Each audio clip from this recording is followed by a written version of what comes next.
Hello বন্ধুরা, আজকের video বস্তায় আদা চাষ। আমি 100 বস্তায় আদা চাষ করেছি। ফাল্গুন মাসের শেষে আদা রোপণ করি। সবার প্রথমে 100 সিমেন্ট বস্তা সংগ্রহ করি। তারপর আমাদের আলু ক্ষেতের মাটি সংগ্রহ করি। তারপর নদীর বালু সংগ্রহ করি। এরপর বাড়ির শুকনো গোবর সার, আবর্জনা পোড়ানো ছাই ও ধানের ভুসি। এরপর মাটি, শুকনো গোবর, নদীর বালু, ছাই ও ধানের ভুসি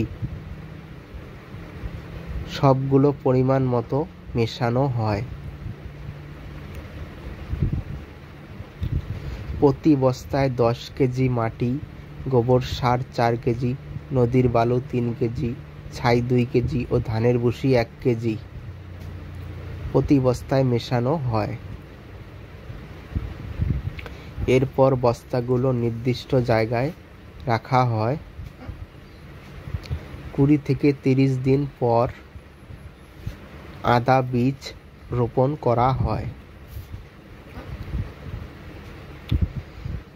আদা লাগানোর আগে বীজ ছত্রাকনাশক দিয়ে শোধন করা হয়। যে কোনো ছত্রাকনাশক দিয়ে বীজ শোধন করা যাবে। প্রতি বস্তায় 40 থেকে 50 গ্রাম আদা লাগানো হয়। প্রতি বস্তায় 2টি করে আদা বীজ লাগানো হয়। 100 বস্তায় 400 টাকা, আদা বীজে 800 টাকা ও ছত্রাকনাশকে 100 টাকার মতো খরচ হয়। 100 বস্তায় আদা লাগাতে 1500 টাকার মতো খরচ হয়। এখন আমার আদার বয়স 6 মাস। 10 থেকে 11 মাস হলে আদা তুলতে পারবো। প্রতি মাসে একবার কীটনাশক ও ছত্রাকনাশক স্প্রে করা হয়। রাসায়নিক সার ডিএপি ও 10-26-26 মিলিয়ে 2 মাস পর পর প্রতি বস্তায় 8 থেকে 10 গ্রাম দেওয়া যায়।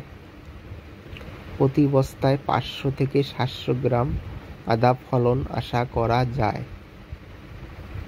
ধন্যবাদ সবাইকে।